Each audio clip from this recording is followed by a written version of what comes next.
Hey everybody, this is Craig Garber. Welcome to Everyone Loves Guitar. And you know, every guest I've had on and myself, we all feel weird about everything with the coronavirus. So if all of you listening are feeling the same way, man, you're like feeling pretty normal based on what's the abnormal stuff that's going on. That being said, I've got an extremely talented musician with me today. We're with Eleanor Whitmore. She is one half of the Mastersons, along with her husband, Chris Masterson, who's on the show about a month and a half ago. They've got a new record out. Let me just get right into it. She, as I said, she's a member of the Mastersons. She's also a member of Steve Earle's band, The Dukes, and has been so for quite some time. She comes from a musical family. Her mom, Martha Whitmore, is actually an opera singer, and her dad, Alex Whitmore, is a folk singer. And her sister, Bonnie Whitmore, is a singer-songwriter and played bass and sang on her and Chris's latest album, which is called No Time for Love Songs, which is a really nice album, and we're going to talk about it today.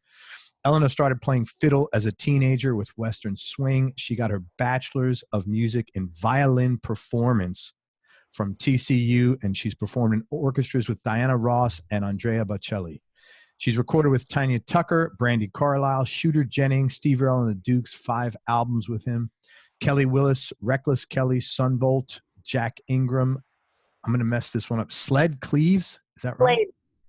Slaid Cleaves. I have never heard that. Is like a really, is that his name? Is that a guy's name? That's his name. He's a folk singer. He's a folk. That's like such a macho name. Like if someone said, "Hey, I'm Slaid," I would like say, "Okay, Mr. Cleaves." I know. He sounds like a metal guy, but no, he's a folky. Yeah, it sounds like just like the head of a biker gang or something.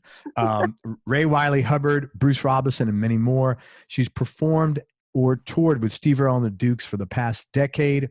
Regina Spektor, Levon Helm, Emmylou Harris, Lucinda Williams, Jackson Browne. I just read this morning, Jackson Browne's got coronavirus. True. How nutty is this? Patty Griffin, Joan Baez, Angus and Julia Stone, Will Hoge. Did I get that last name right? Hoge. Will Hoge. Don't worry, I will screw up many more things. This is just the beginning. Kelley Willis, Bruce Robison, and Slaid Cleaves. I'm just going to keep saying Slaid Cleaves, that guy. Eleanor is a member of the Mastersons, like I said, along with her husband, Chris. They've released 4 records, including their most recent album, No Time for Love Songs. Eleanor is a very talented multi-instrumentalist. She plays violin and fiddle, mandolin, guitar, tenor guitar, keys, and sings. This is also the first time I've had a husband and wife both as guests on the show. They both play in the Mastersons. But what's also ironic is not only are Eleanor's parents both musicians, but they play in a band together called the Whitmores. So that was pretty cool. Is that, were you like, that was the family business? Were you kind of like expected to go into the family business? Definitely. In my family, you have to play an instrument and also fly a plane. That's one thing I didn't mention to you. My dad is a pilot. My mom flies. I've got my license. My sister has her license. So that, like, to be a Whitmore, you have to fly a plane and play an instrument and sing. Oh my, those are pretty stiff requirements. I got to be honest with you. Wow. Well, discipline is certainly not a problem for the Whitmores. I'll tell you that much, right? No. How did you, like, it's really hard to be excellent at one instrument. And I know you don't like to pound your chest, but being excellent at a bunch of them is like not twice as hard. It's logarithmically. How did you get so proficient at all these instruments? Well, I started with the hardest one. The violin is definitely not for the faint of heart. I can remember it probably took me until I started when I was 4.5, and I was probably 12 or 13 by the time I got a decent, a full-size instrument and like got a decent tone and finally felt like it was paying off. It's just like years and years of torture. 8 years. Yeah. You know, I played that my whole life and, you know, all the way through college and got a performance degree. But you know, after a while, I just kind of got a little bored with it and kind of wanted to branch out and pick up some other instruments. And the mandolin was the first instrument that I picked up that kind of made a lot of sense because the tuning is the same. And then I quickly picked up the tenor guitar after that. And I always kind of played a little bit of six-string guitar along the way. But yeah. But how come you studied, what made you study violin? Because the music that you guys play, and I only saw the last record of the Whitmores, but that's definitely more country, or like a proper traditional country music or Western swing. Did you plan on playing fiddle in that, or like you just? I just kind of grew up playing fiddle and violin. Like with my mom being an opera singer, I always had the training, always had the lessons. I took weekly lessons, just from starting at 4.5 all the way through, college, really. And but then, my dad was a singer songwriter, and so he was always, getting me to play by ear and covering different songs. And so I would all along I was studying different fiddle solos and just kind of picking up both. I was really lucky to kind of have the technical training to master the instrument, but then also have playing by ear and developing that at the same time. Right. So yeah, I kind of always played both. I was like the weird orchestra kid that also played in bars on the weekends. Which is awesome. Is there any other siblings or just you and your sister? If you're enjoying this show and you'd like to support it, go to everyonelovesguitar.com/support. And for information on advertising, visit everyonelovesguitar.com/advertise. Are you looking to buy or sell a home in the Tampa Bay area without having to deal with pushy realtors? Then make sure you connect with West Florida Real Estate. West Florida Real Estate has helped over 300 homeowners and investors buy and sell their properties over the last 5 years. Their service is outstanding, just like back in the days when there was actually service in the service business, and you'll never have to deal with any kind of sales junk when you're working with them. For more information, email Ann with an E at westfloridarealestate.com. That's ANNE at westfloridarealestate.com. That's me and my sister. Yeah. And you're both professional musicians. That's really cool. Yeah. Okay, so how did you get started in the music business itself? Well, I guess just when I graduated college, I was playing. I worked with a few different contractors. That's how I got hired to play in an orchestra for Diana Ross and Andrea Bocelli. So I still had that classical background and connections. But, there was a band that I was in through college, the Brent Mitchell Band. And so I was just kind of piecing my calendar together. It was like half classical gigs and half band gigs when I first graduated from college. And, that was just kind of how I was able to pay the rent. I didn't quite have enough classical gigs to pay the rent or band gigs, but together I did. Yeah, that's typical, musician stuff. Yeah. So, I didn't know if I was going to be able to support myself when I graduated. And then, I just kind of started filling up my calendar and I did. So was it, I'm assuming mostly it was word of mouth. People saw you play and said, "Hey, are you available here?" Or someone so-and-so needs a fiddle player or a guitar player or whatever. Yeah, that's how most of my gigs have come along. People hear you play and then they'll call you for something. I've been really fortunate.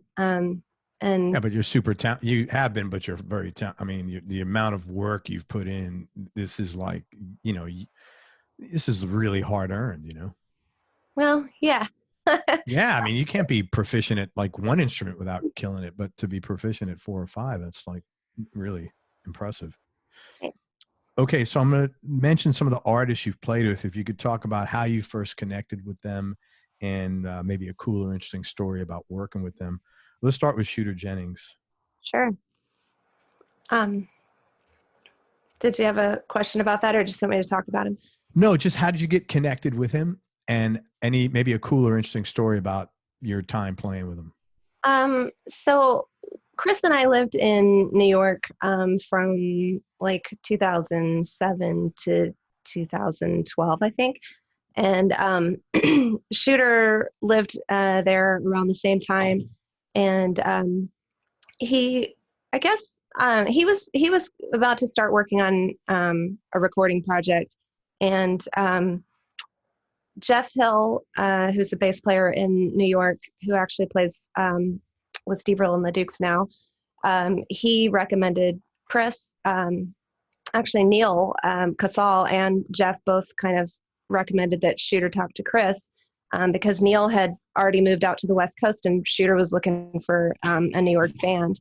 And so he called Chris and, they kind of worked out a schedule and, pay and all that. And then Shooter at the end of the conversation was like, okay, now all I need to do is find a fiddle player. Wow, that's an easy one. Yeah, so Chris was like, hang on. And that was actually really cool because, I had kind of just started playing the tenor guitar and I, that was a great recording experience because it was mostly live tracking with the band at the Magic Shop in New York. And it's just really cool because we'd kind of, huddle around and talk about a song and then figure out what everybody would play. And it was a, pretty big group of players, Eric Deutsch on piano, Tony Leone on drums, Jeff Hill on bass, Chris on guitar, and me. And, so I was playing a lot of mandolin, tenor, and fiddle on that session and singing. And so that was just like an amazing experience. We were in the studio for a couple of weeks and he ended up making 2 albums out of that, The Family Man and The Other Life, just because we had so many tracks recorded. And but right after that, we got busy with Steve Earle, and so we didn't ever have a chance to play together or do any live shows. So, we always kind of stayed in touch, but it was always, we had this like incredible experience working together and then never got to do it again. And so, over time, we both migrated out to Los Angeles and, he kept kind of checking back in with us. We'd see each other at festivals here and there. And so in January of 2019, he called us to be part of the Tanya Tucker record that she made While I'm Living, and that he co-produced with Brandi Carlile. So that was kind of how we reunited in 2019. And that record won a couple Grammys for Country Record of the Year. So that was pretty exciting to come back together to work on that. But that was kind of when we realized like we want to make our record with Shooter. He's just such an incredible. I don't know what that. Sorry. It's another crazy alarm that nobody told us about. All the stuff that nobody knows about is happening now. Anyway, yeah. So that was an incredible experience working with both him and with Brandi Carlile, and so we just kind of realized we want to work with Shooter because he's an amazing musician. When he was working on the Tanya record, he was doing that by day and then working with Marilyn Manson by night. And he has like all of the crayons in his coloring box, and he. I like that. I like that. That's a real. I have not heard that. I like that. He has all the crayons in his coloring box. He just doesn't. I mean, he's into so many different things, and he has so many different touchstones. And I think that's really freeing when you're working with a producer like that in the studio because there's not really any rules, Yeah, there's no preconceived limitations. Oh, this kind of music, we don't do this because of, and it's like that with anything. You go to a physician, they have one thing they normally treat, so they try to fit your dilemma into their problem. So like, oh yeah, it's because of this, and maybe it is, maybe it's not, but I'm assuming production's the same way. Yeah, I mean, some people kind of are more rigid, but Shooter, he's a really great piano player. He plays, 70s singer-songwriter piano. I guess his mom, Jessie Coulter, obviously kind of plays in that style, but kind of like Jackson Browne, just like simple accompaniment that's just kind of just exactly the right amount. And so he's a great musician, and it was a lot of fun working with him. That's cool. Good opportunity. You mentioned Steve Earle. How did you guys initially connect with, or how did you at least initially connect with Steve? Well, so Chris and Steve met like a million years ago. I think Chris was playing with who was he playing with? He was down at a festival in Australia. He was playing with Wayne Hancock, and he introduced himself to Steve, and that was kind of how they got to know each other, and talked over the years. And then Steve kind of broke up the Dukes for a while and did some solo records.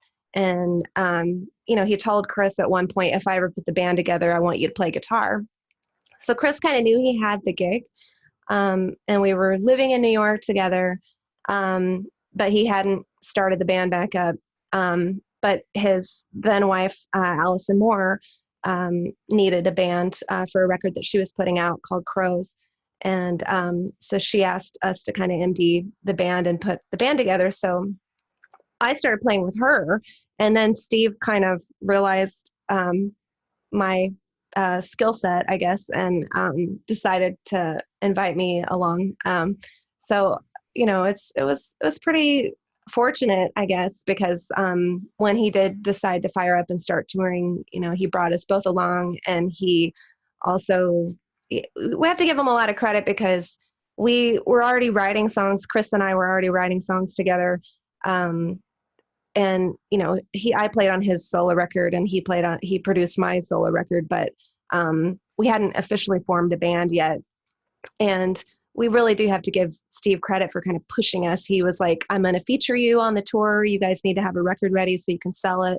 And that is so cool. That is like incredibly supportive, man. That's awesome. I don't know a lot of artists that are that supportive and encouraging in that way. Most of them don't necessarily like to share the spotlight.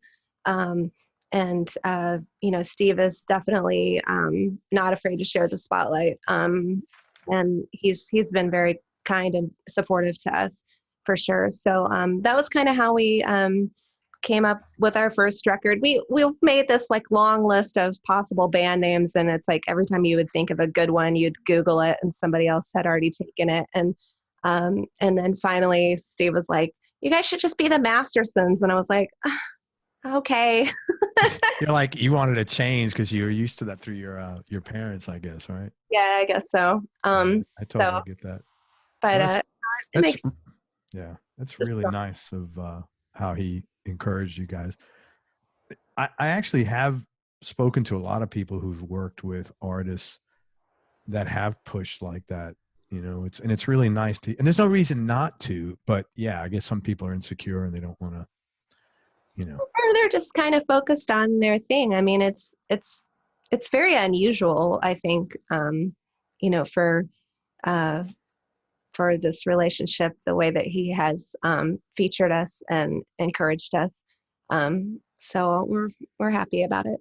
Yeah, that's awesome. Jackson Browne. Mm-hmm. I thought of something while you were talking.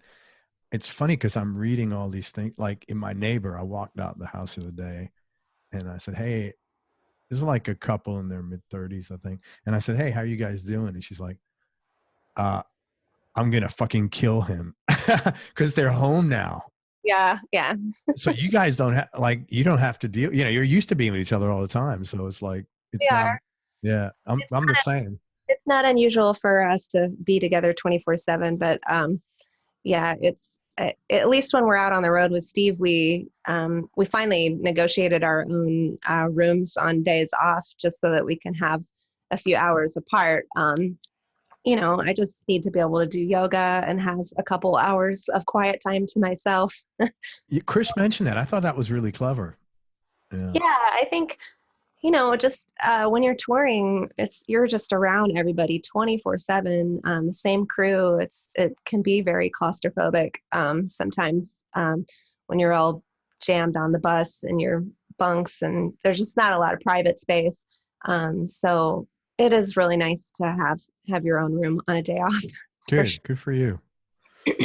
I'm sorry. Talk about Jackson Browne. How did you guys connect and what did you guys do together? Well, Steve and Jackson have been friends for a really long time. And I guess the first time that I met Jackson, I was playing with Allison. We played a show at Judson Church in New York. And Allison had me, she let me sell my record out at the merch. And Jackson bought it. And he was like, I bought your record. And, and, I didn't really know him that well. So like he But came up to you like right there and said, "Hey, I bought your record." yeah, he was like, I bought your record. And I was like, oh, wow, thanks. And so that was like one of the quotes for my first record. Allison Moore says, Jackson Browne bought her record. You should too. Right on. Why not? And so, we just kind of got to know each other over the years through Steve. But I guess our first time playing together was for those Lampedusa and Lantern tours, which were benefit concerts that were organized to benefit refugees and dealing with the refugee crisis. And Patty Griffin actually invited us to do it the first time. And it's kind of, the artists will rotate out just depending on where the tour is. They'll maybe have a certain set of artists for one run and then change it out as they move along. But I guess the first tour that we did for Lampedusa was with Patty, Joan Baez, Lucinda Williams was on one of the shows. Jackson has definitely been a big supporter of the refugee cause. And so those are, it's kind of set up like a rider in the round where, each artist will perform a tune. But I think part of their strategy in inviting Chris and I along was so that we could accompany everyone. I was going to say, yeah, you're a great house band for backup for everybody. That's really cool. But they had us do our thing too. So, which is great. And it's you kind of like have to expect some of, it's like in any business, you kind of like have to expect some of that. Yeah. But it gets you in front of, somebody told me a quote yesterday. Do you know who Carmine Rojas is, the bass player? Mm-mm. I was interviewing another bass player, actually, Jack Daly, who's a New York guy. And he got offered a gig one time and he wasn't sure if he should take it. So Carmine Rojas, really successful bass player, he's played with Bowie, lots of people, they were buddies. And he asked Carmine, and Carmine said, do you think you're going to shine in the gig? He goes, yes, I'll definitely shine, but I just don't know if it's my thing. He goes, look, if you think you're going to shine in it, take it, because it's going to lead you to other opportunities. Yeah, absolutely. And I thought that was so, not just for music. I thought that was really good, practical, common sense advice, Yeah. I mean, I feel like I've learned something from almost every artist that I've worked with. And, sometimes you kind of have to challenge yourself to accept a gig. Sure. But I think you can always learn something working with different people. So, I think that's a good strategy. You obviously want to be able to shine on a gig. You want to be able to support the artist and but also look your best and Yeah, you want it to be a win-win for them and for you. For sure. And that's the way life should be. If you're doing something, it should be one-sided. Mm-hmm. Levon, one of my favorite ever artists / drummers. What did you do with him and how did that come about? Well, let's see. We did a couple of those rambles that they had up at his barn. Yeah. We did one with Steve. I believe we did one with Allison, and then we did one as the Mastersons as well. But that's kind of set up to where like the guest artists will open the show, and then there's usually a lot of sitting in with Levon during his set. One little tidbit or fact, Levon and I share the same birthday. We're both Geminis. And I told him that we had the same birthday, and he said, there's four of us, don't you? What do you mean there's four of us? Gemini is a twin. Oh, okay. All right. So like, was that June or something? May. Well, yeah, end of May, first part of June. That's funny. I share a birthday with Miles Davis, Levon Helm, Stevie Nicks. Can't remember who else, but those are some good ones. Yeah, those are some real good ones. Absolutely. Let's talk about your record. You just came out with your fourth album, I believe, correct? Yes. It's called No Time for Love Songs. It's a really pretty record, and really heavy and deep at times as well. Thank you. You're welcome. Thank you for making it. It's great. Was there anything intentionally different about either the music, the lyrics, or even the recording process for No Time for Love Songs as opposed to your first three records? I think that, we definitely were kind of setting out to comment on the times with this record. So even though not all of the songs are politically motivated, or there's some songs, it's kind of some of the songs are basically kind of reflecting and taking inventory on what we've experienced over the past few years. We've had quite a bit of loss. We lost Chris's dad when our second record came out. When we were working on our last record, our third record, our co-producer, George Reef, who also played bass on all our first three records, basically, he was getting sick at the time, although we didn't know it. And he passed away basically right after that record came out, of lung cancer, non-smoker. And holy shit. Wow. Yeah. And one of the healthiest guys I know. It was such a shock. Yeah. And then, we also lost a good friend of ours, a singer-songwriter by the name of Chris Porter, and he dated my sister for a number of years, and they had broken up, but he was killed in a car accident on tour. So we just had all this tragedy that we kind of needed to address. And so some of the songs are, paying tribute to those relationships. And then the other songs are a little bit more politically motivated. I do have to say that the 2016 election was pretty traumatic for a lot of us, and maybe not everybody feels that way, and that's okay. But I just had a lot to work through from that, just a lot of things that you think are unshakable, that there's just been a lot of ugliness, let's say, and loss of decorum and kindness and empathy due to the I'm going to say lack of leadership at the top. And so, just kind of reflecting on that, but not really wanting to write about, who specifically. We like to kind of pull the lens back and, so that it's a little bit more relatable to a broader audience. Yeah. But the title track, No Time for Love Songs, kind of came about. We were driving along, listening probably to outlaw country in the van, and on Sirius, and there was another new song, someone singing about whiskey, and I was like, if I hear another song about whiskey, I'm going to stab myself. Like I think at the time the Amazon was on fire, and it's just like the world is literally on fire. Like, do we really need to hear another song about whiskey?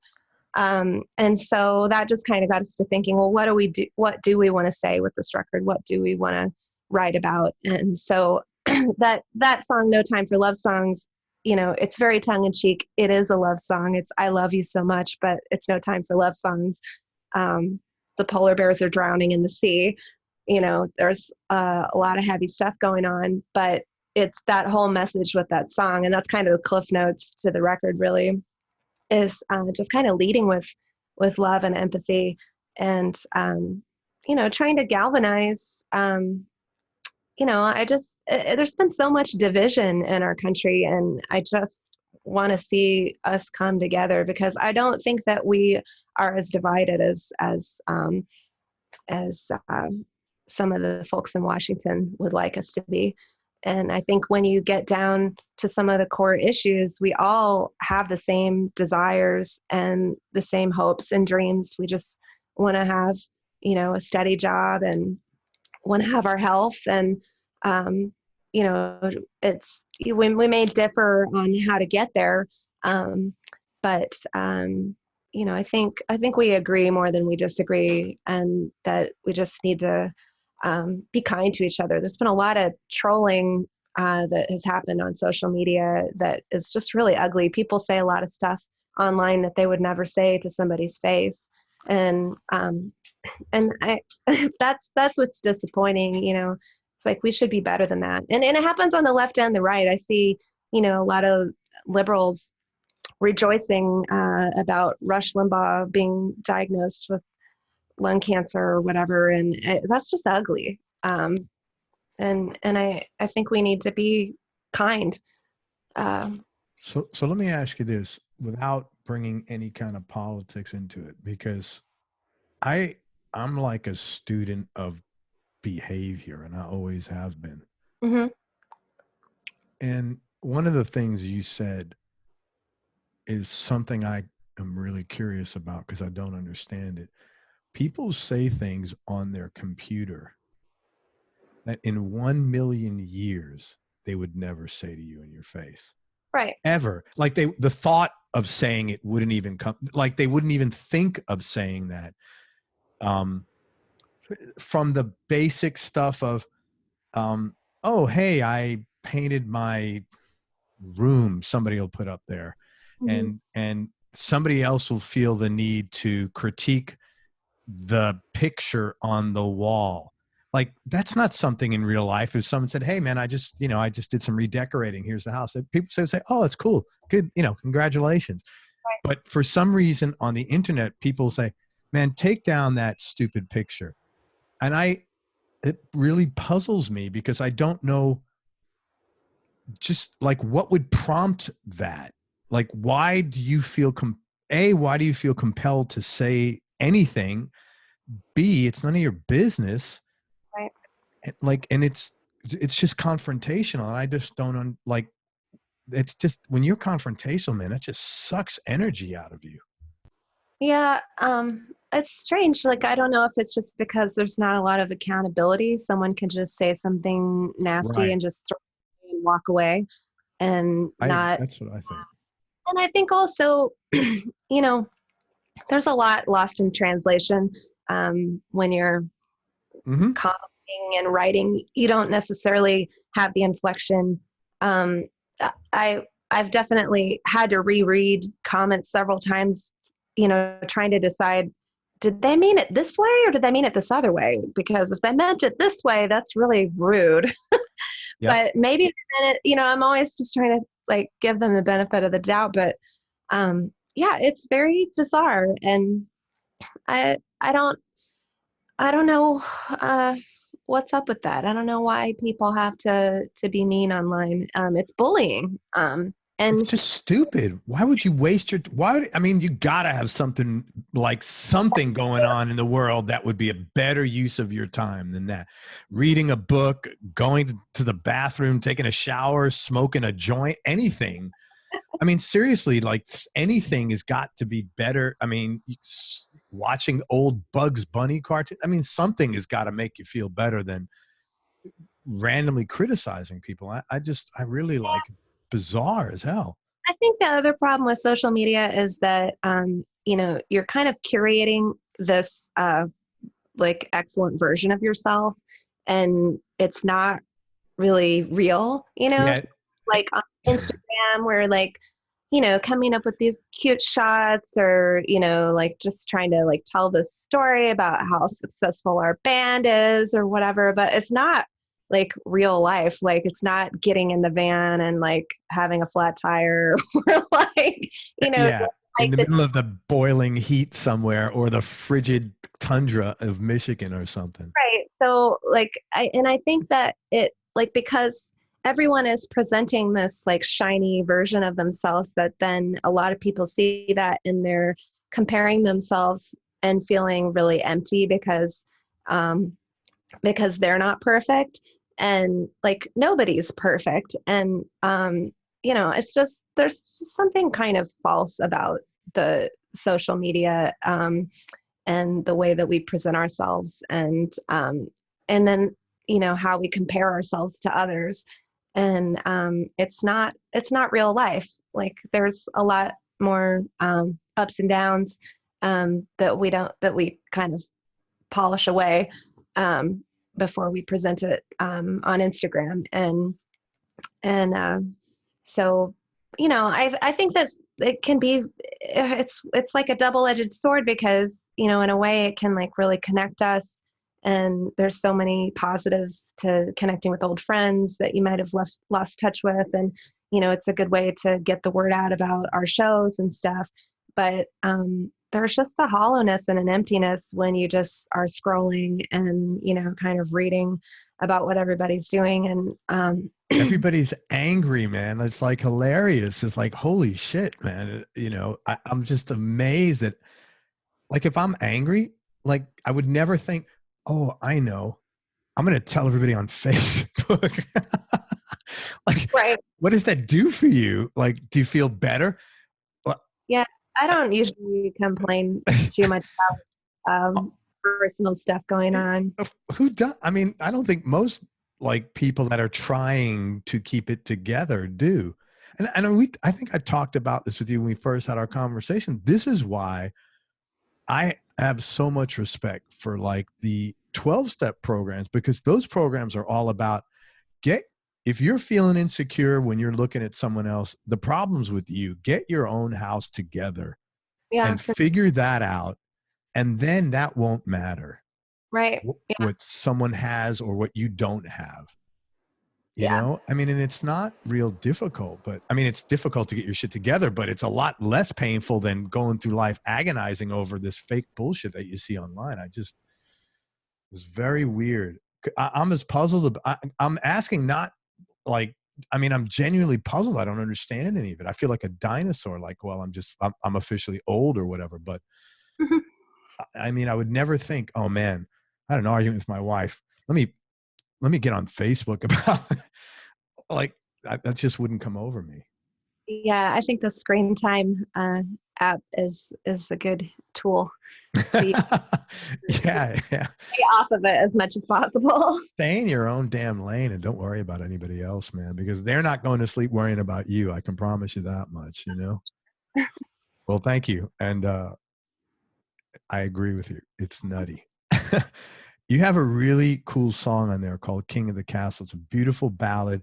You do a great job. There's tons of really good background strings on there. And I was curious what the backstory of that song was. It kind of sounds like maybe a love song from you to Chris, or from both of you to each other. It's a pretty song. Thank you. That song, I don't know. We never did. We still haven't really written a song for Chris's dad. But that was kind of an attempt. I already had the melody kind of set in my head, and then actually my niece's boyfriend's father passed away, and so I was like, well, let's just write it about a father, like the loss of a dad. So it's not necessarily for Chris's dad, but just but the melody is definitely, pretty happy and upbeat. And, I think I like the juxtaposition of sad lyrics and happy beat and happy melody. Yeah. That's kind of our specialty as the Mastersons. We tend to write a lot of lyrics that are a little bit darker, but But yeah, that's just kind of a tribute to a father figure. It doesn't necessarily have to be somebody that's I suppose it could be a relationship where you're not maybe as close as you used to be, but yeah, King of the Castle as kind of a tribute to a father figure. I thought later I was like, we could have called it Queen of the Castle. Actually, the story behind the title of that is when we did lose Chris's father, we you finally force yourself to go out to a bar or something and like do something normal, even though you don't feel like it. And we went out to the Continental Club in Austin. And we were talking to our friend Rosie Flores, and she said that when her father died, that it was like the king had left the castle, and so that that was cool. Yeah, and that stuck in our minds, and so it just kind of finally came together at the right time. Did you see Red Volkart play while you were there? Oh yeah, we did live in Austin. We've kind of lived there on and off, and Red Volkart is, God, he's just one of my favorite guitar players of all time. He has such a comical delivery, and he's just off the hook playing all those fills while he's singing, and he's just one of my favorite, especially that style of guitar, of music. Such a great country picker. But I think he just actually finally left Austin. He did. I think he went to like West Virginia or Virginia, I think. Yeah. Lovely guy. He was on the show. What a really cool story he had. Very interesting cat. Yeah. And a great player. Awesome. You have another tune called Pride of the Wicked, which is a cool waltz with you and Chris both singing. And I thought it was a great song to close the record. And you had some lyrics there that were pretty heavy. And I was curious what they meant. You said two things. When did we lose our North Star? And when the pride of the wicked makes us rue the day. What was that all about? Well, I guess we were just kind of commenting on the times, and I feel like the commander-in-chief does not have a North Star. I feel like the way that we're treating each other is not kind. So that's kind of explaining that lyric. And I guess the Pride of the Wicked is just kind of a play on like pride comes before the fall. I think that It's so funny you said I think the commander-in-chief is not very kind. And I think he's wicked. I think he's amoral. But I would never flatter him enough to write a song about him.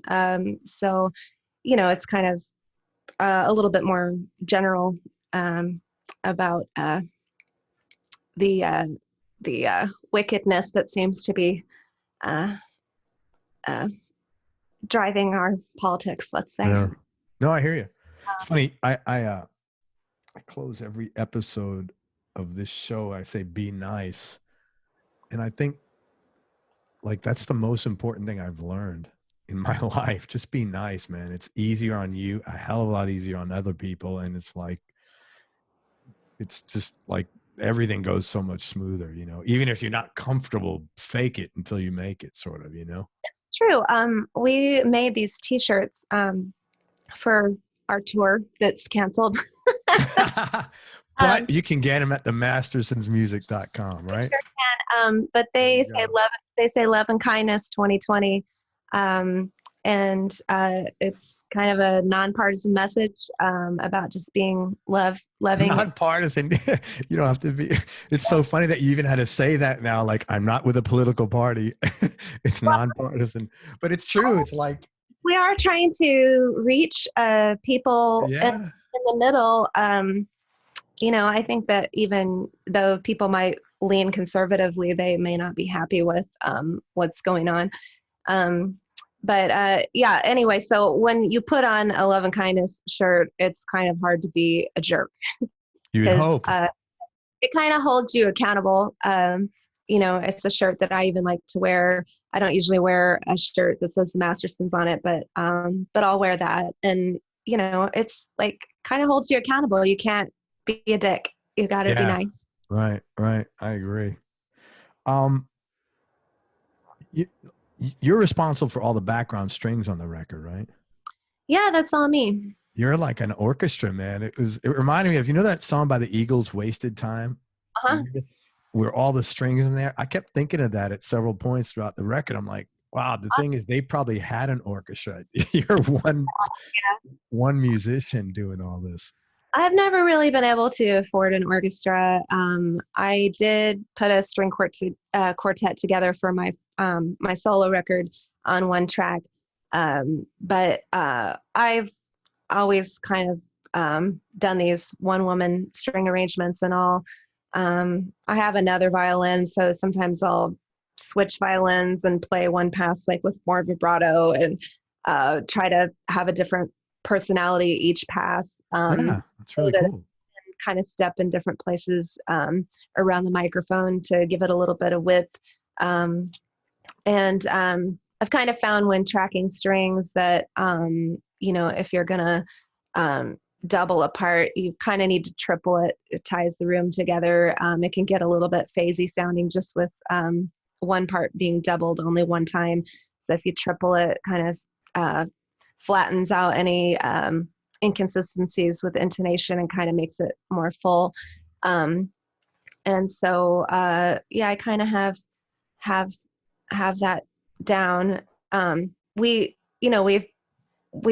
spent the money and did the band tracking at Sunset Sound for this record, and tracked with the band there. But then we brought the hard drive home and did some work at the house and did a lot of those string arrangements and some of the vocals here at the house. We've got a pretty good studio rig and good microphones here at the house, and I don't necessarily have the budget to hire the orchestra and book Sunset Sound for that, but I guess that's where my orchestral background definitely helps me a lot, just because I grew up playing in an orchestra and kind of naturally have that sound in my ear and in my head for what I'm going for.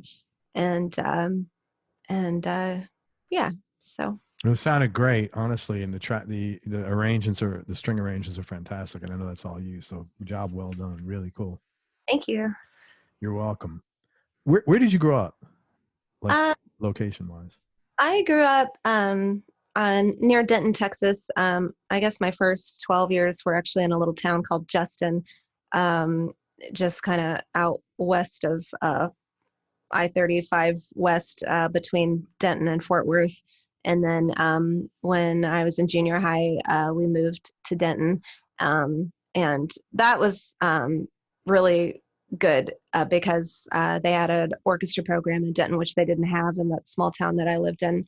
So that was when I can remember the first time that I was in I'd always taken lessons and, had recitals and stuff, but didn't really have a lot of ensemble experience orchestrally until junior high. And I remember the first time that I heard like everyone playing together and heard all the parts, like I got really emotional and started like kind of tearing up because my mom had always taken me to the symphony and to the opera growing up, but I never actually sat in an orchestra and heard that big sound all together. So that was pretty cool. And the school system, the string program was very strong at that time. And there were, kind of like a yearly competition, all region orchestra that I did every year where they would, you'd audition and then get together with kids from all over the district and have a concert. So that was a good part of my training. What made you go to TCU instead of North Texas, which I think is in Denton, isn't it? Yeah, that's a good question. I you know, I think I just like I knew that I was going to go to college, but I just didn't really. I was kind of like wasn't sure if I wanted to study music or not, and I I only applied to North Texas, TCU, and SMU. Um, I I wasn't feeling. I knew I wanted to move out of my parents' house, and so I got as far. Gotcha. I got as Got, far as Fort Worth. I got a scholarship to TCU, got um, enough and said. my my best friend, who I've known since I was 5, we both grew up doing Suzuki together. She also got a scholarship to TCU. So, I wasn't really brave enough to kind of like go out to college on my own. I was still kind of like, where are you going? Where are you applying? And so that's how I ended up at TCU. But I've always had a pretty strong connection to Fort Worth. It's one of my favorite towns in Texas. Is that where TCU is? Yeah. You don't happen to know Richard Fortus by any chance, do you? Mm-mm. This is a funny story. He's the guitar player for Guns N' Roses behind Slash. Yeah. And he studied Suzuki violin. That was his primary instrument as well. Wow. You're the only you two have mentioned Suzuki. That not saying other people haven't used that method, but it's quite funny. Yeah. What a dichotomy in musical careers you guys have had. That's funny. Well, the Suzuki method is actually pretty great because the whole philosophy is that you learn to speak before you learn to write and read. So the approach to music should be the same thing. You should learn to play music before you learn to read it. Yeah, that makes a lot of sense. And so there's a lot of focus on ear training and learning the pieces by ear.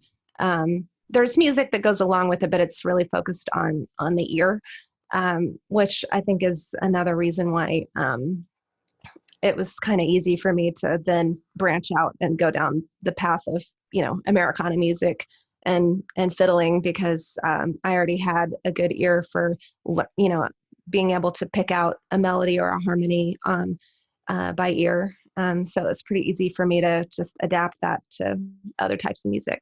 Yeah, makes total sense. Eleanor, tell me any low points or dark periods that you've had to go through, and how'd you get through them? I think that probably one of my darkest moments was after we moved to New York. Chris and I lived in Austin together, and we saved up some money to move to New York, and I had just made my solo record, but I was still, full-time side musician, making a living playing with Kelley Willis and Bruce Robison, and I was already kind of like a big fish in Austin, and so we were like, let's move to New York and see what other opportunities we can find. But I was putting out my solo record, and I gave up on my side gigs to move to New York, and so I didn't have any side work when I moved there.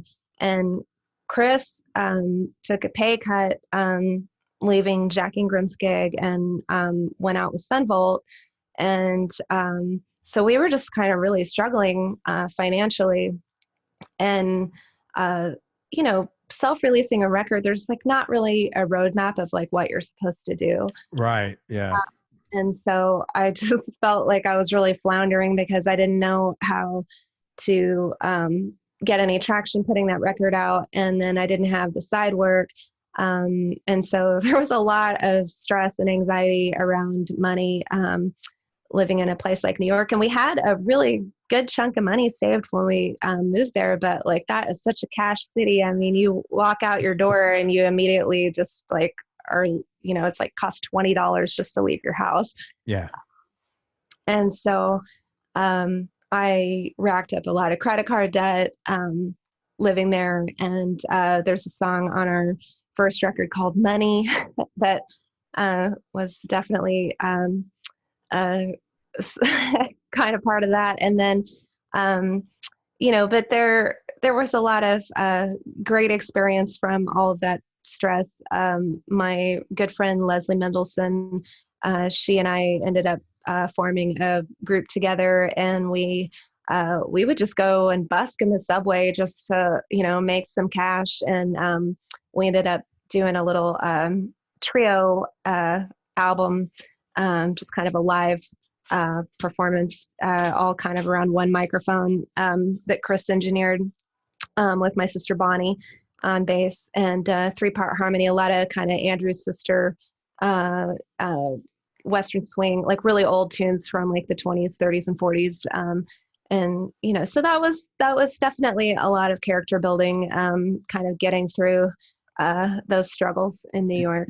Yeah, you need some big balls to busk there. What's the best place to busk in the city that was, or at least your experience? What was the most profitable for any ambitious people listening in the city?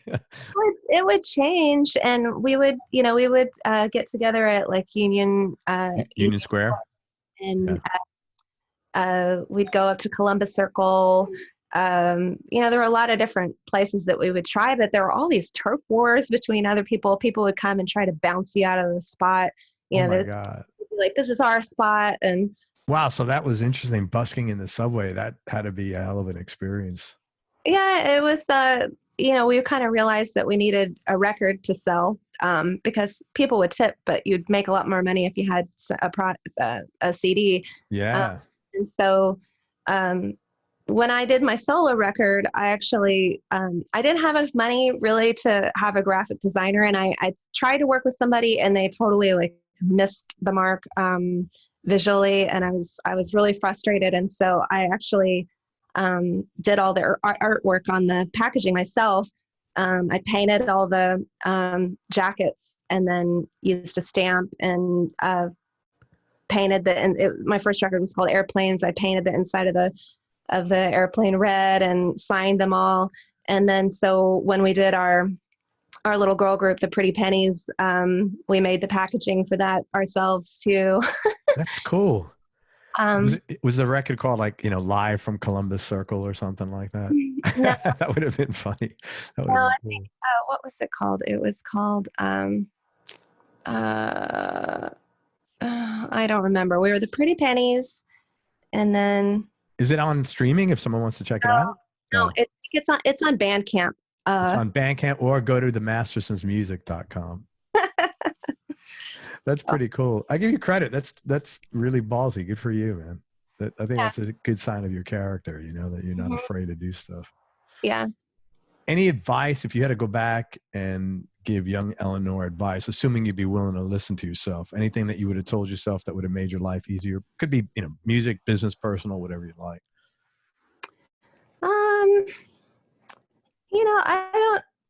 don't know. I've always kind of been one of those people that kind of just believes in kind of seizing the day.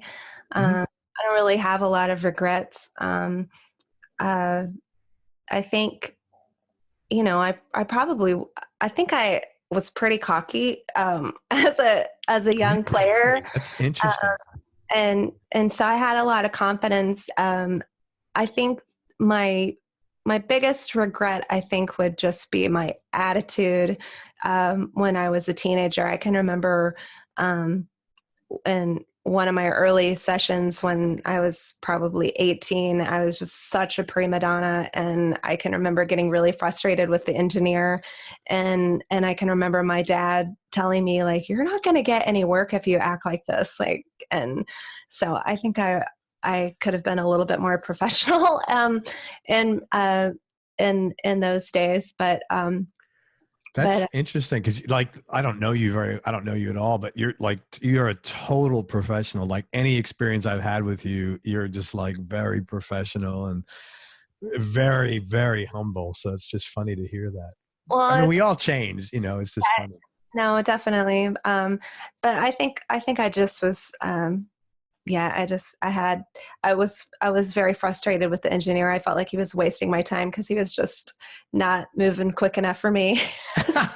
Right on. Good for you. Hey, I'm the same way, man. You can make money. You can't make more time. Yeah.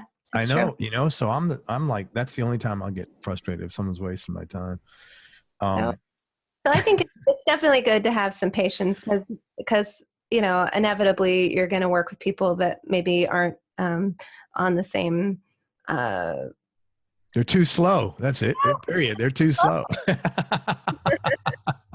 I feel you on that for sure. Uh, are you like a gear person? Can we talk guitars for a minute? Gears? oh yeah, sure. Okay. What's your go-to guitar right now? And what other two would round out, your top, let's say top 2 or 3?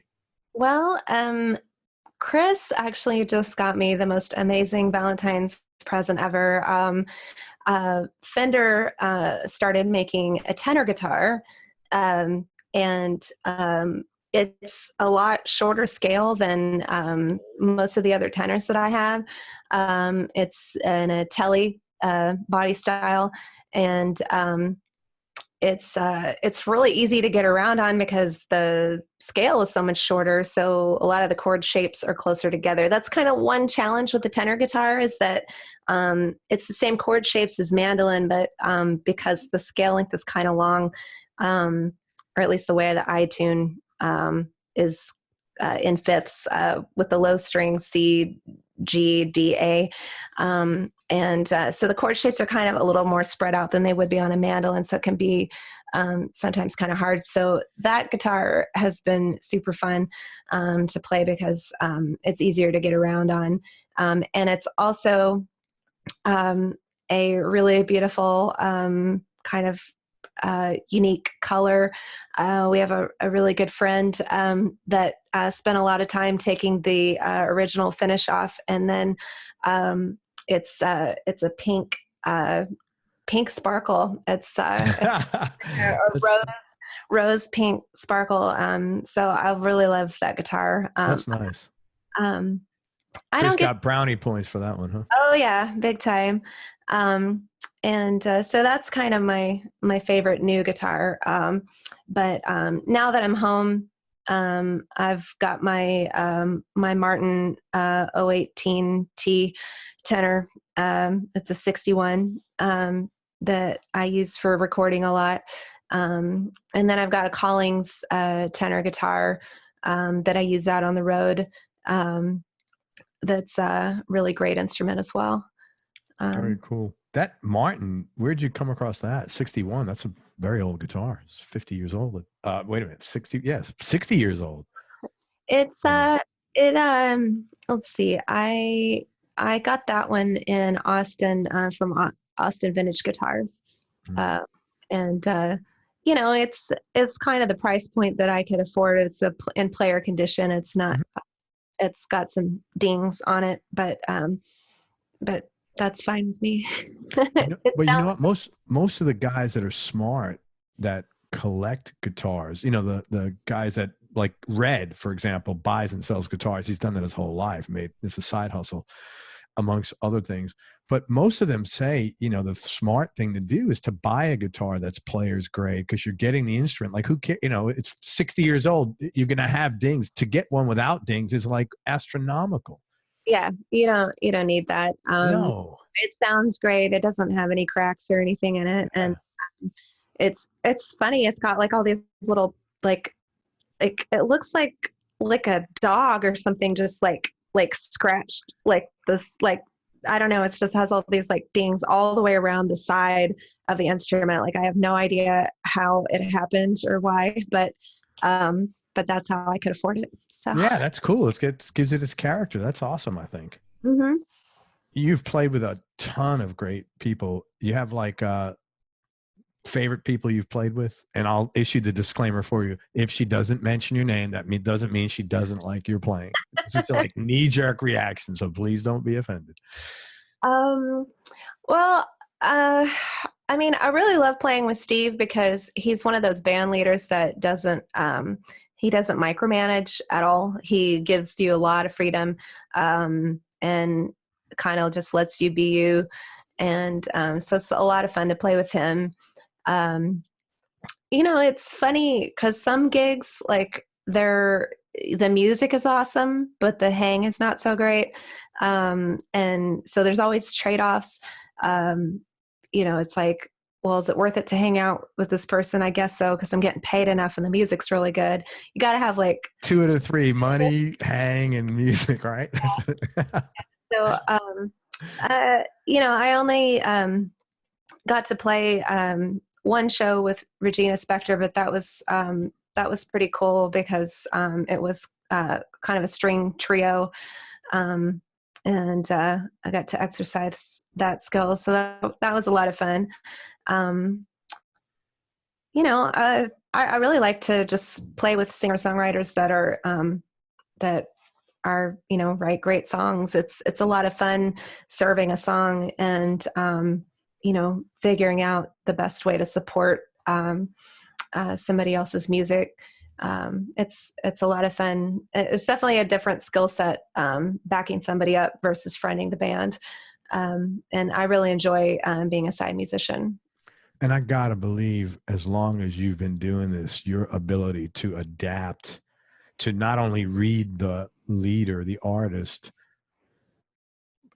but with as talented as you are from an instrument standpoint, a practical playing standpoint, you probably are really good at figuring out what to do. And that is and your work ethic of serving the song, I mean, you're like the perfect I'm doing a pitch for you. If you want to hire somebody for like multi-instrumentalist, man, Eleanor is your person. I mean, seriously, this is a lifetime. I've got plenty of time to do some session work, that's for sure. She's got plenty of time right now, so go to the contact tab on the music. I should mention my work with Kelley Willis, because she's definitely one of my favorites. Singing with her is a lot of fun. She has such an amazing voice, and it's really fun to have a gig where you can sing with somebody like that. I love singing harmony, and it's a lot of fun making music with her. And also Allison Moore. We just got to reconnect with her on the Cayamo cruise and play and sing with her. So it's I really love, I don't know if that's just growing up singing with my sister, but I really enjoy being able to sing with another woman. Right on. Hey, tell me your top 3, just for now, top 3 Desert Island discs, just for this moment. For this moment, I think, let's see. There's actually a Josh Ritter record called The Animal Years that I really like. The Animal Years. The Animal Year. I think I really love listening to Doug Psalm in the morning. There's a live record that I've got here at the house, and I can't remember what it's called. I love listening to Doug Psalm in the morning. Kind of a good way to get my day started. And let's see, who else? I'm so all over the map. That's a tough question. It's funny. This is like a listener sent this email like a while ago, and it's so true. He says, I love how guests come on your show and they freely and comfortably share stories of like getting sober or struggling with finances or, growing up in a bad home with alcoholic parents or whatever. And then when you ask them what are their 3 favorite records, they freeze up, and like the stress, you could feel it. And it's kind of true because it's a tough question. I'll say Nick Lowe. Let's see which. It's this. I think it's Nick the Knife with My Heart Hurts is on there. That's like one of my favorite tracks of all time. What's that song called? My Heart Hurts. I'm gonna check that out. I think that's on Nick the Knife. Yeah, I love me some Nick Lowe. Nick Lowe, right on. All right, tell me the most important things you've learned about yourself, Eleanor. I think I have. I've learned to start meditating and to be more comfortable with the quiet and more comfortable with my mind and myself. And that's really taught me a lot about just kind of like having a little bit of distance between what's going on and just all the noise and emotion. It just is nice to have a little space. And so meditation has definitely taught me that. You meditate daily? I used to. I started meditating, I guess, a year and a half ago. Oh, wow. And that was actually kind of just to kind of deal with the road. I think we were out one summer with Steve for like close to 9 months, and that's really tough. Yeah, it was just too much, and I kind of got into some bad habits of just like staying out too late and blowing off some steam after the show, and then not being super rested, and then just having a lot of pressure to write, on our days off and stuff. And I just wasn't getting a lot of me time. And so meditation was a really great way for me to just find a little bit more balance in my life. So that's been a great tool. Now that the happened, I've got plenty of time, so I've finally gotten back into that routine a little bit. And yoga has also helped me quite a bit. I have some kind of neck and shoulder problems from playing, and I started going to physical therapy, and every time he would show me a stretch, I'm like, yeah, that's just yoga. So I need to do yoga. So, I've got the Down Dog app, which I highly recommend to anyone because you can tailor your routine, and it generates a new routine every time. You can set the length, you can set how hard you want it to be, what you want to focus on. If you want to just stay on the floor and do restorative yoga, it's a really awesome app. It has saved my life out on the road for sure, because it's kind of hard to make a class out on the road. Sure. Now that we can't go to classes anymore, it's a great thing to have at home. And it's called Down Dog app. I know everything is like, as it's coming out of your mouth, because like I've experienced, it's like, I can't believe I'm saying these things. It's just like so bizarro. We're living in the Twilight Zone, I think. Yeah, that's what it's like. I'm expecting someone to come by with like, you've been living in the Twilight, something like that. This is a tough question. What do you like most about yourself?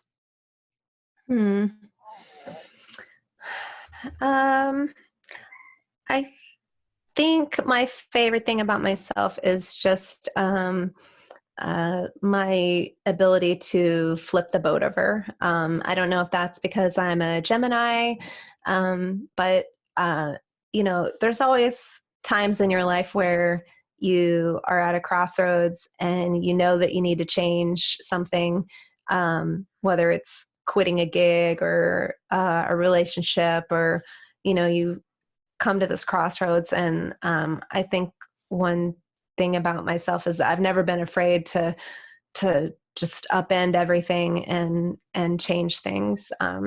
So I think that that's an important tool in life, to just not be afraid to make a change if you need to. It can be some people can be really paralyzed, and not to say that I haven't had those moments of being paralyzed. Sure. But there's something really freeing about being able to just say, you know what, I can quit this gig. It's fine. Like, I'll be okay. You kind of have to have the confidence, I guess, to know that it's going to be okay, and that you're going to land on your feet. But yeah. I think that's a great trait. I think if you work for yourself, that's one of the most important traits you could have, because you're going to have to change a lot, man, because nothing stays the same, and especially when you're self-employed. Well, yeah, for sure. And now we're having to, now the boat has been flipped over. Yeah, for everyone. on everyone without consent or control.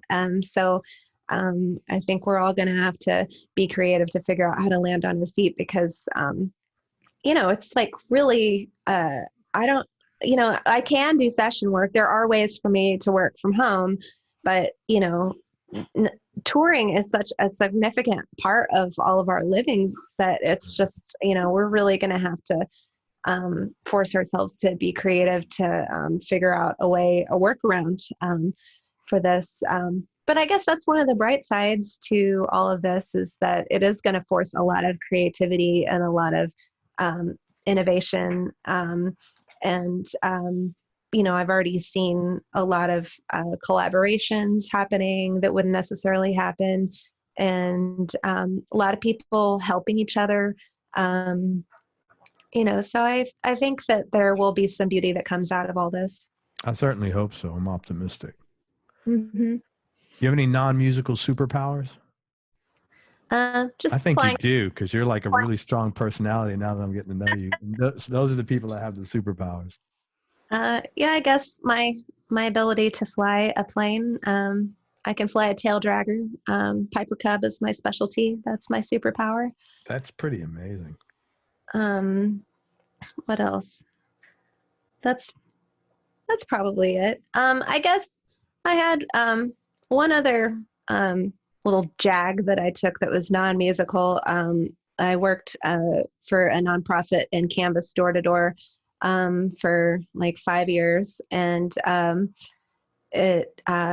that taught me a lot about myself and gave me a lot of confidence as well, just because you're literally knocking on doors, talking to strangers and asking them to write letters and asking them for contributions. And so that was a cool time, kind of becoming more of an activist. And I think I learned a lot about myself through that, and also learned a lot about like how things work, because if you write letters and you pressure, if you set your sight on a target and you organize a group of people, you can get your way, you can make change. And grassroots organizing, it does work, and our democracy will work if we participate.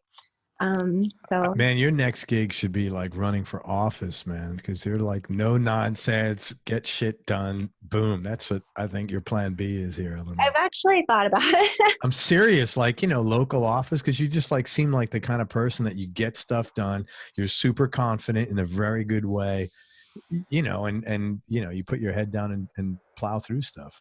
I think that's great. I'll vote for you. It might be my only option at this. I've already thought, I guess I could phone canvas or something for one of these organizations. Hey man, you've done it before. You could sell yourself easily, right? Yeah. If you're pitching somebody else's, something that you obviously supported, but man, I think you'd be good. I'd vote for you if you're in my district. That's for sure. I get shit done. That could be your campaign slogan. Do you have any hobbies outside of music? I'm a crafty person. I am working on a quilt, a baby quilt. And I can crochet and, just kind of, I'm crafty. Very cool. Crafty bitch. That's cool.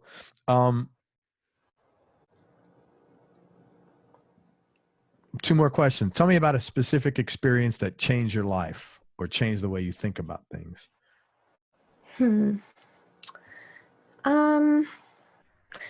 I guess my canvassing experience really informed the way that I think about things. I think it's really easy to get overwhelmed, but if you just kind of come up with a strategy and you execute it, you can make change. And so that does give me some optimism when I think about where we are now and where we can be. And so, I hope that,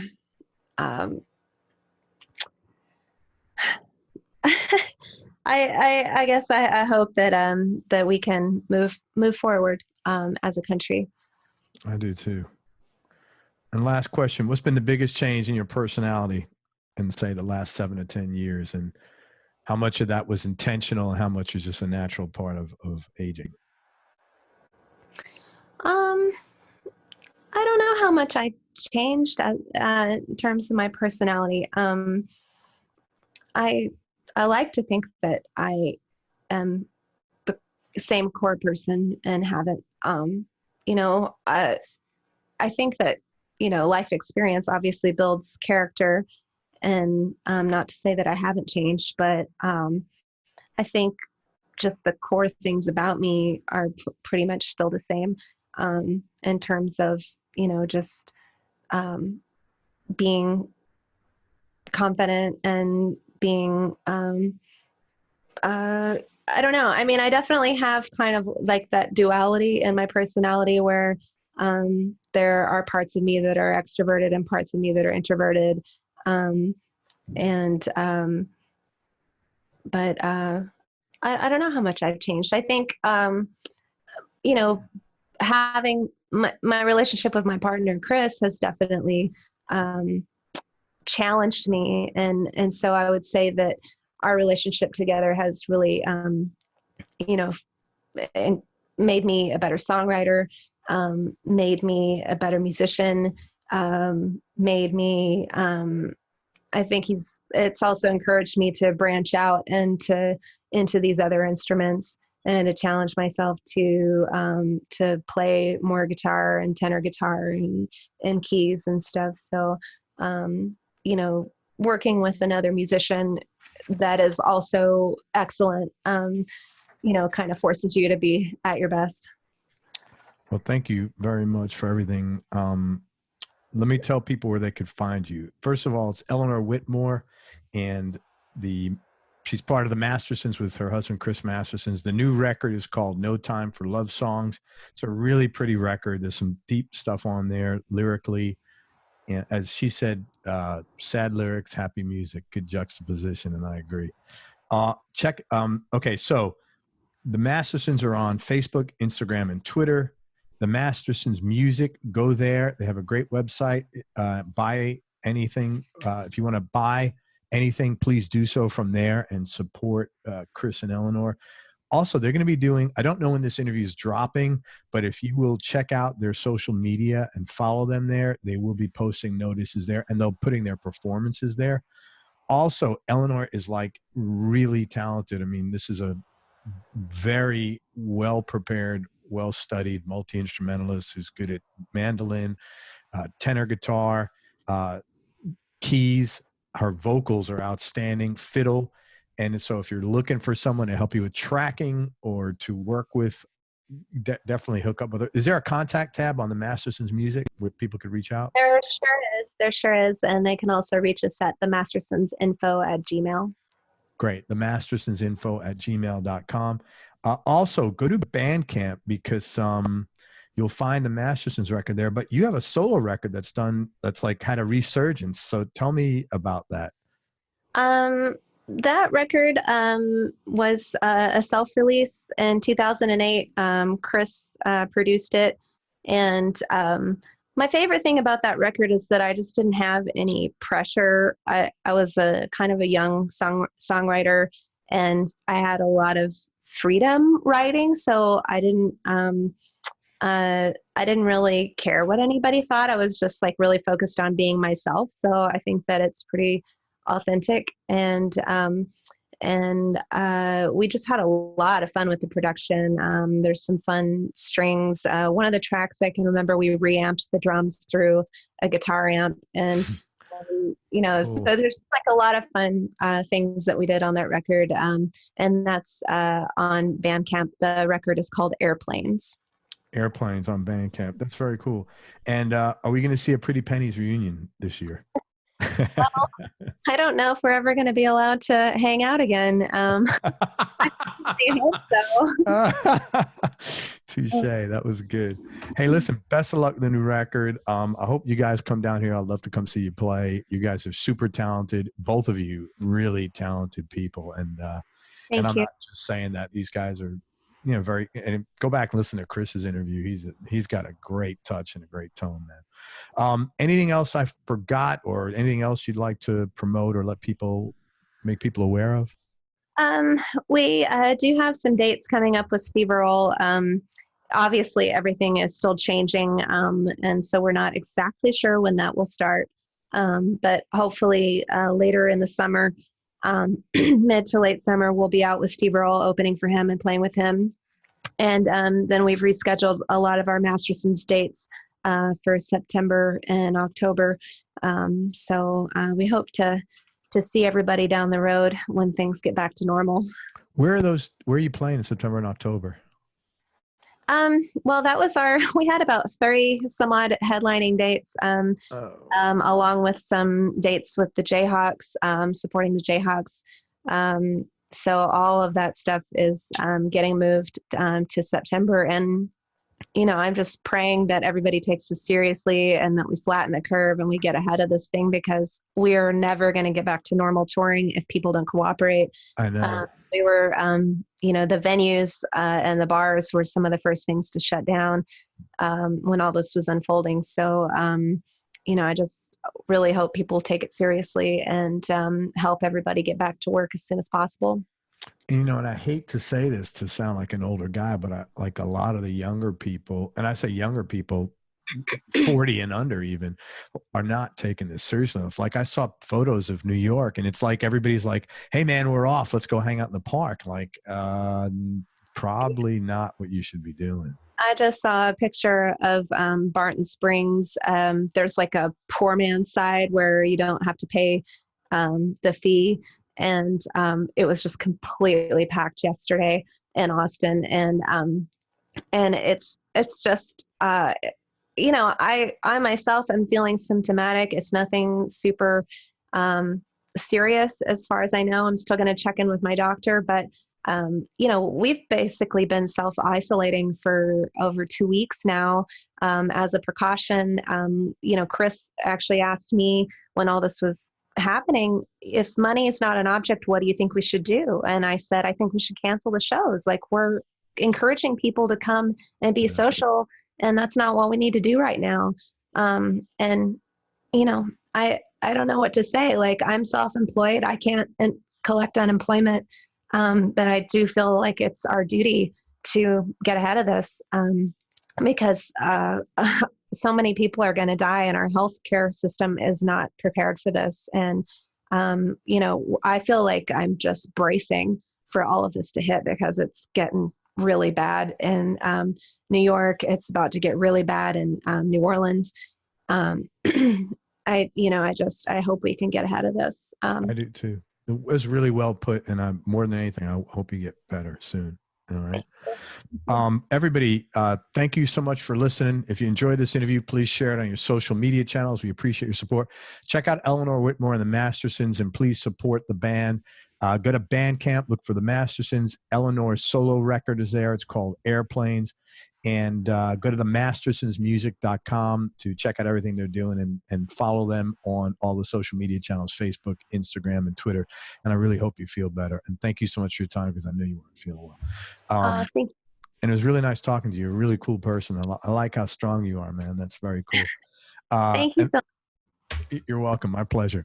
Most important, everybody, remember, more than ever, happiness is a choice, so choose wisely. Be nice, go play your guitar or your fiddle or your mandolin or your tenor guitar, and have fun. Till next time, peace and love, everybody. I'm out. Eleanor, thank you for everything. Cheers.